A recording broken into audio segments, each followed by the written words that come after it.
Dios le bendiga. Este es el día que creó el Señor. Me gozaré y me alegraré en Él.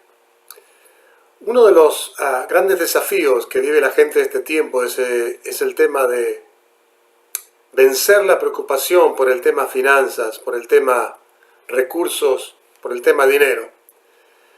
Y parecería ser que en todo lugar donde miramos es necesario tener recursos, tener dinero. Y cuando esos recursos, esos dineros no llegan, comenzamos a preocuparnos porque comenzamos a ceder al miedo, comenzamos a ceder a los pensamientos de qué voy a hacer, cómo voy a lograrlo. Hay muchos problemas por los cuales gente hoy tiene esos pensamientos de escasez. Quizás la pérdida de un trabajo, deudas que aparecen por situaciones adversas que uno tiene que enfrentar, como una gran enfermedad, problemas que ocurren muchas veces con cosas simples como un vehículo que se rompe y hay que arreglarlo para ir a trabajar, o medicamentos que cambia el médico y quizá nuestra cobertura no los cubre, entonces uno tiene que hacer gastos extras, cosas que uno no tenía pensado. Y parecería ser que esa preocupación comienza a afectarnos porque comenzamos a sentir que no podemos descansar a la noche, comenzamos a sentir, ¿y ahora de dónde va a venir la ayuda que espero? Pero cuando nosotros tenemos fe en Dios, nosotros también podemos confiar en que el amor de Dios tiene una respuesta a nuestra solución. Vamos a ver lo que nos dice Jesús para luego hablar un poquito más sobre este tema. Si usted tiene su Biblia, vamos a abrirla en el capítulo 6 del Evangelio según San Mateo. En el capítulo 6, verso 31 en adelante, Jesús dice: no se afanen pues diciendo, ¿qué comeremos, o beberemos, o vestiremos? Porque los gentiles, la gente que no tiene pacto de unión, no tiene una alianza con fe, con Dios, buscan todas estas cosas.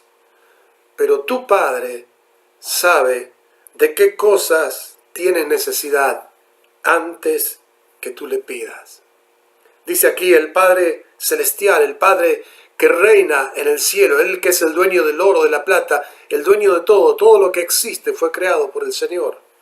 Dice, Él sabe de qué cosas tiene necesidad. Y hay versos que dicen que Él lo sabe antes que le pidamos. Y como en Isaías capítulo 65 dice, y aún antes que pidan, yo responderé. Nuestro Dios es un Dios de previsión. Él ya ha hecho provisión para todos aquellos que buscamos su amor. Él ha preparado cosas que pertenecen a la vida y a la piedad y ya nos han sido dadas por el amor y el poder de Cristo. Cosas que superan nuestro pensamiento de hoy. Cosas que superan la imaginación de dónde vendrá el socorro. Cosas que ni siquiera se nos han ocurrido en nuestro corazón. Dios ha preparado esas cosas para aquellos que le amamos. Por eso dice Jesús, buscad primeramente el reino de Dios y su justicia, y todas estas cosas vendrán por añadidura. Buscar el reino de Dios es buscar la manera en que Dios hace las cosas. Y Dios hace las cosas en esta tierra en respuesta a la fe de sus hijos. Cuando sembramos, cuando hacemos actos de generosidad, cuando hacemos actos de favor hacia otros, estamos poniendo en práctica ese sistema del reino de Dios. Cuando damos una ofrenda, cuando colaboramos y participamos de aquel que está en una necesidad peor que nosotros, el reino de Dios comienza a funcionar a nuestro beneficio. Es por fe, para que por fe se manifieste el reino de la gracia de Dios. Dios quiere que tú busques su ayuda. Dios quiere que tú le permitas intervenir y hacer grandes milagros en tu vida. Y aún sí, grandes milagros a nivel finanzas. Yo creo que Dios hace milagros financieros. Que Dios trae a existencia provisión donde es necesitada. Hay grandes ejemplos en la palabra de Dios. Uno de ellos es el ejemplo de aquella mujer viuda que fue apuntada por Dios para bendecir la vida del profeta Elías. En 2 de Reyes capítulo 17 dice la palabra que Dios le dijo a Elías, que estaba en una necesidad de provisión, ve hay una viuda y le he dado orden a esa viuda que te sustente. Pero cuando el profeta llega, encuentra una viuda que estaba en una gran condición de escasez. De tal manera que cuando él le pide un vaso de agua, la viuda se lo da, pero cuando le dice hazme una torta, le dice no puedo.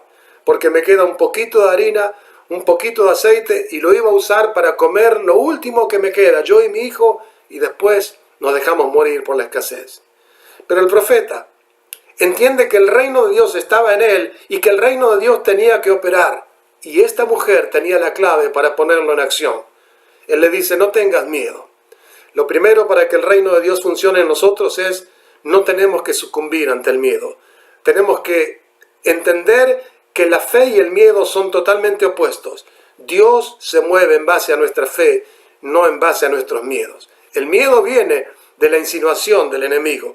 El miedo habla de la derrota y del panorama alternativo de un enemigo que no tiene poder cuando buscamos a Dios. Pero la fe se apoya en lo que Dios puede hacer. Elías le dijo, no tengas miedo, ve y haz como has dicho, pero hazme a mí primero.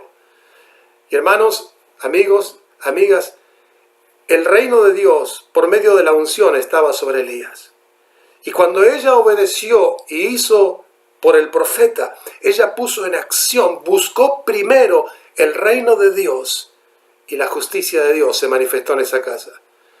Algunos historiadores dicen que ella comió y su hijo y el profeta por más de 3 años. Fue el tiempo en que el profeta dijo, no cesará ni escaseará hasta que Dios haga llover sobre la tierra. Yo quiero animarte en este día, para que en medio del desafío que siente, que te roba el sueño, que no te deja pensar creativamente, que te atormenta con el miedo, te animes a creer que tú puedes buscar el reino de Dios y su justicia. Tú puedes buscar la manera en que Dios hace las cosas. La Biblia dice que todo lo que el hombre sembrare, eso también segará. Y yo no estoy hablando de que tú me envíes a mí dinero, ni mucho menos. Estoy hablando de que donde estés, estos videos llegan a gente en diferentes partes del mundo, tú te animes a sembrar, te animes a hacer algo para poner en práctica el reino de Dios. Haz algo con tu mejor actitud en tu trabajo y declara con fe, el reino de Dios se va a mover por esto que estoy haciendo. Haz algo de tal manera que Dios lo pueda usar para bendecir. Aún comparte con aquel que tiene una necesidad. Da creyendo que cuando tú das, el reino de Dios y su justicia se va a mover a tu favor. Dios va a ser glorificado y la provisión de Dios, del Dios que se ha identificado como Jehová Jireh, el Dios que hace que la provisión sea vista, se va a manifestar en tu vida. Yo creo que el Dios de los milagros no ha pasado de moda. Los milagros suceden hoy, pero de la misma manera que sucedieron siempre, cuando hay alguien que cree, que suelta su fe, que pone en acción el reino de Dios aquí en la tierra, es una asociación, tu fe con Dios y Dios contigo. Yo en este día quiero orar para pedirle a Dios que Dios primero te ayude a remover todos esos pensamientos de tristeza, de opresión, que Dios te dé la paz y que te dé el carácter para poner en práctica el reino de Dios y creer por un milagro de provisión en tu vida. Padre, en el nombre de Jesús, gracias por cada hermano, cada hermana, cada amigo, cada amiga que está mirando estos programas. Yo entiendo, Señor, que los desafíos son grandes, que la opresión muchas veces por el miedo tortura, pero yo vengo en contra de esos pensamientos negativos, del miedo a no tener, los echo fuera, Señor. Y ahí donde están estas personas creyendo, Padre, que el poder de Dios venga sobre ellos, que la unción de prosperidad comience a actuar en ellos y en la medida en que ellos comienzan a actuar en fe, tu reino y tu justicia se muevan y traiga la añadidura de la provisión que ellos necesitan. Yo declaro que tú comienzas, Padre, a obrar y a cancelar deudas, Señor, milagrosamente. Comienzas a traer multiplicación, bendición sobre la obra de las manos de mis queridos amigos y amigas. Padre, gracias por traer ideas creativas, pensamientos para poder salir adelante por el poder del reino de Dios en el nombre de Jesús. Yo te bendigo en esta mañana, creyendo que Dios va a hacer algo en respuesta a tu fe soltada. Siembra con fe donde estés, ayuda a alguien, suelta el favor de Dios, haz cosas con la actitud del creyente y prepárate para ver los cielos abiertos y la bendición de prosperidad sobre tu vida en el nombre de Jesús. Recuerda, Cristo te ama y Él va a bendecirte. Eso es lo que creemos, eso es lo que declara en el nombre de Jesús. Dios te bendiga.